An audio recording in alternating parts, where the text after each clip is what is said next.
This is Autoline Daily, the show dedicated to enthusiasts of the global automotive industry.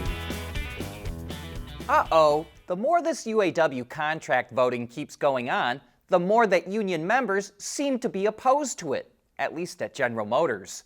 So far, only 52% of GM members voted in favor of the contract, compared to 66% at Ford and 80% at Stellantis.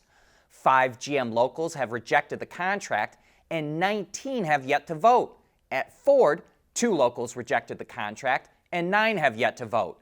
And at Stellantis, 2 locals rejected it, and 17 have to vote. So, this thing is far from over.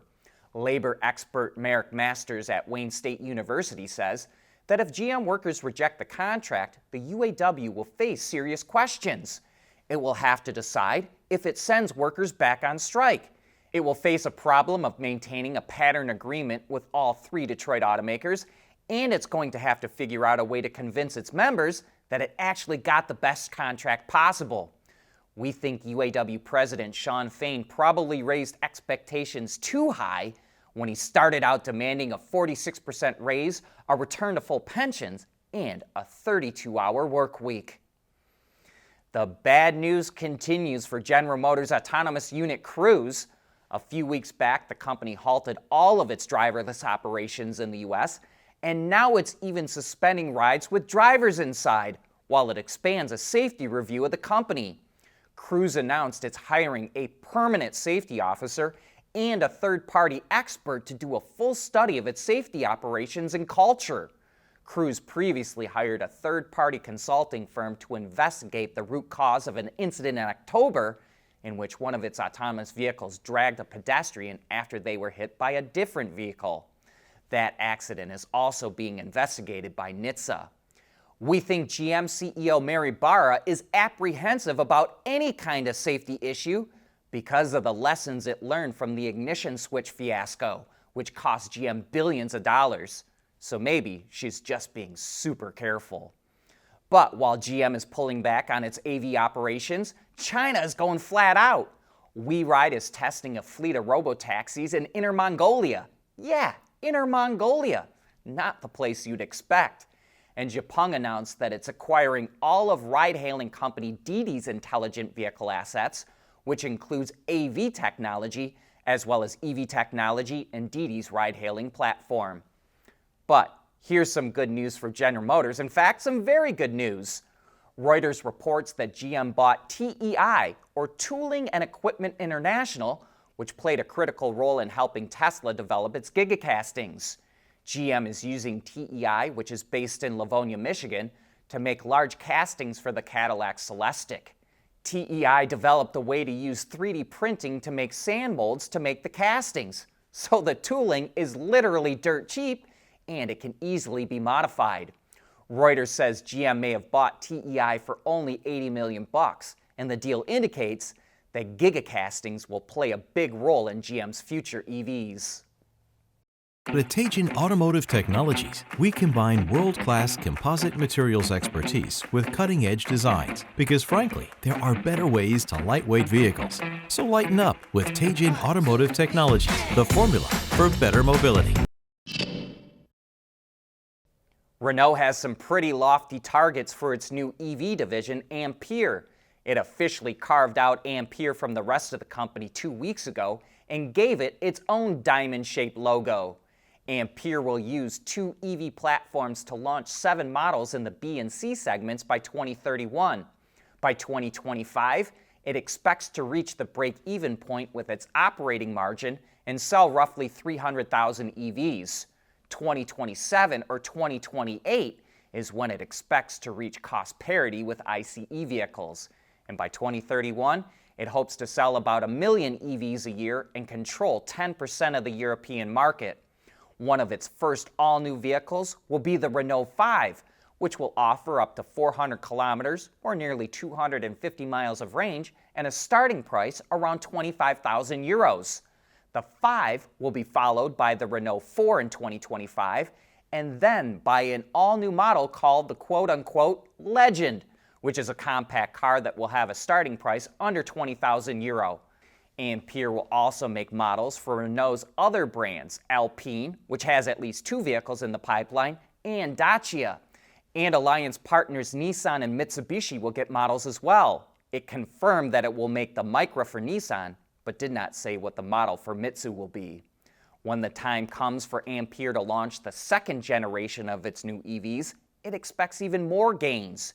It forecasts total variable costs to go down by 40%, including reductions to battery, powertrain, and platform costs. More streamlining will come by slashing its number of suppliers.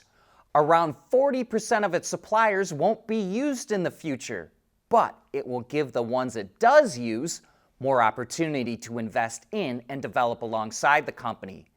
But Ampere needs to make money too, and will offer a number of services through its software-defined vehicle platform. With apps, connectivity, autonomous driving add-ons, and charging and energy services, it projects to generate 500 euros per year per vehicle. And the next big step for Ampere will be an IPO. It says that would give it the funds it needs to operate into the future, but it's already put off those IPO plans at least once, and it may not do it until the middle of next year. Toyota revealed the new Crown model for the US that it previously teased. This is the Signia, a crossover with seating for 5 that's expected to start hitting dealer lots in the summer of next year. Right now, there's only one powertrain, Toyota's 2-motor hybrid system that pairs with a 2.5-liter 4-cylinder engine. The setup makes 243 horsepower. All-wheel drive is also standard. While there's clearly a styling difference between the Crown that's sold in the US right now and the Signia, but from what I can tell, the interiors are exactly the same. The new model will be built in Japan and then shipped to the US, but no word on pricing yet. In other Toyota news, the Camry is going hybrid only. The redesigned model will also use Toyota's 2-motor hybrid system that pairs to a 2.5-liter 4-cylinder engine. But in front-wheel drive form, it will make 225 horsepower, while all-wheel drive versions will have 232 horsepower. Styling is more in line with other Toyota vehicles. We see inspiration from the Prius and the Camry's new front lighting signature. And I like how it extended the slats on the air vents into a styling element on the dash, as well as incorporating similar material from the seats and doors. Toyota expects the new Camry to start hitting showrooms in the spring of 2024. ZF announced that it developed a new brake-by-wire system without any brake fluid. Instead, it uses an electric motor at each wheel. The company says the system offers shorter braking distances, better recovery of braking energy, and lower maintenance costs. With automatic emergency braking, the braking distance when traveling 100 kilometers an hour can be up to 9 meters or about 30 feet shorter than a typical braking system. And EVs can get up to 17% more range thanks to better recuperation of energy. Formula One has always been something of a circus with plenty of action both on and off the track. And you may know that Michael Andretti is trying to enter the racing series in 2025, but he's been opposed by almost all the F1 teams.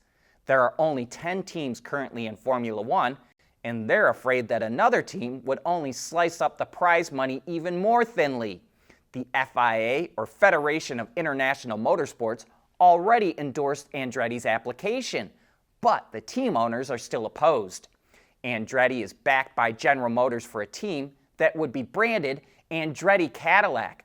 One industry insider told Autoline that Mark Royce promised GM CEO Mary Barra that he will make Cadillac a top global luxury brand again, and that F1 is key to making it happen. Andretti originally wanted to launch his F1 team in 2025 with an engine from Alpine, which is the racing branch of Renault. But yesterday, GM President Mark Royce announced that GM will build an F1 engine for Andretti that will be ready in 2027. That could be up to $1 billion commitment on GM's part, and it will be fascinating to see if the F1 team owners are willing to put their own interests ahead of something that we think would be good for the sport. But that brings us to the end of today's show. Thanks for tuning in.